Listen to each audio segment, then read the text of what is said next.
पलायन करने को मजबूर हैं। अगर हम चाहते हैं कि बिहार के लोगों को उनका गौरव दोबारा प्राप्त हो, बिहार की आवाम का आत्मसम्मान अगर सुरक्षित करना है तो पलायन रोकना पड़ेगा और बिहार के लोगों को नौकरी देनी पड़ेगी। लेकिन अगर नौकरी देना चाहते हैं तो सबसे ज़रूरी ये हो जाता है कि जो भर्तियां हैं, जो खाली पद हैं, उनको भरा जाए।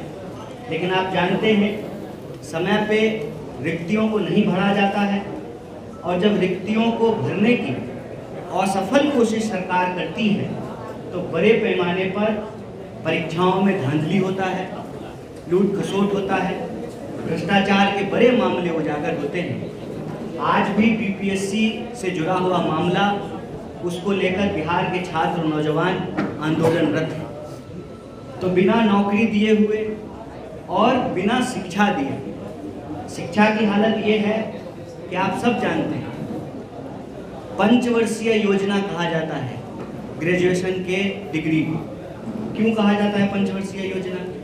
3 साल का कोर्स है, 5 साल में लोगों को डिग्री मिलती है। बहुत ही रेयर कोई विश्वविद्यालय है जिसका सेशन रेगुलर है, वक्त पे एग्जाम नहीं हो रहा है और समय पे लोगों को डिग्री नहीं मिल रही है। कॉलेज की हालत ये है कि कॉलेज में शिक्षक हैं 10 और इनरोल्ड स्टूडेंट हैं 25,000 और फीस लगातार बढ़ती जा रही है। लोगों को पढ़ना है, हर हाल में पढ़ना है।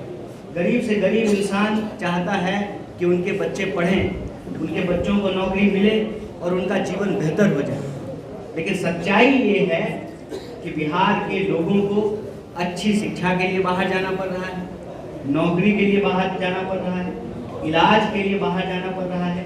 और जब हम बाहर जाते हैं, उस प्रदेश का, जिस प्रदेश में मोहनदास आए थे और जिस प्रदेश ने उनको गांधी बना करके भेज दिया, वो प्रदेश जहाँ सिद्धार्थ आए थे उनको महात्मा बुद्ध बना करके भेज दिया, वो प्रदेश जो तमाम धर्मों का, भारत के हर धर्म का जो प्रमुख स्थान रहा है, जिसका एक गौरवशाली इतिहास रहा है, स्वतंत्रता आंदोलन के इतिहास में एक अग्रणी भूमिका रही है।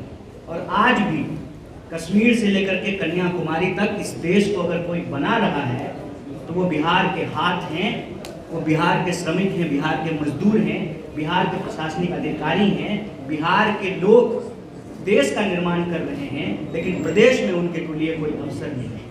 इसीलिए यहाँ पर एनएसयूआई और यूथ कांग्रेस ने फैसला लिया है कि बिहार के लोगों के लिए, सबको शिक्षा के लिए, सबको काम के लिए और पलायन रोककर बिहार के आत्मसम्मान के लिए यह यात्रा भितिहरवा आश्रम से शुरू होगी, विभिन्न जिलों से चलते हुए पटना पहुंचेगी।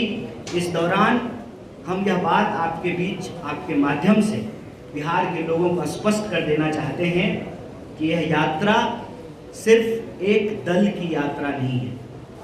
ये दरअसल बिहार के छात्रों और नौजवानों की पुकार है। जो अन्याय उनके साथ हो रहा है, जो अत्याचार उनके साथ हो रहा है, उसके खिलाफ यह न्याय की पुकार है।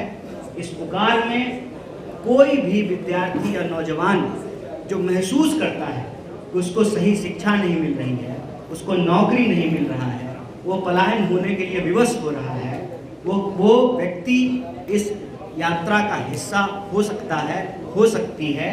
और यह यात्रा एनएसयूआई और यूथ कांग्रेस नेतृत्व जरूर कर रही है, लेकिन दरअसल ये यात्रा बिहार के छात्रों और नौजवानों की यात्रा है। और इस यात्रा में आप देख रहे हैं कि हमारे राष्ट्रीय नेतृत्व, एनएसयूआई के राष्ट्रीय अध्यक्ष और यूथ कांग्रेस के राष्ट्रीय अध्यक्ष यहाँ मौजूद हैं। इनके साथ साथ प्रदेश के एनएसयूआई के अध्यक्ष और यूथ कांग्रेस के अध्यक्ष यहाँ मौजूद हैं। इसका मतलब हमारा पूरा का पूरा संगठन बढ़ चढ़ करके इस यात्रा में शामिल होगा। आपके माध्यम से हम बिहार के नौजवानों और छात्रों से भी अपील करते हैं कि अत्याचार के खिलाफ न्याय की पुकार के लिए आप इस यात्रा में बढ़ चढ़ करके हिस्सा लें। बहुत बहुत धन्यवाद। बहुत बहुत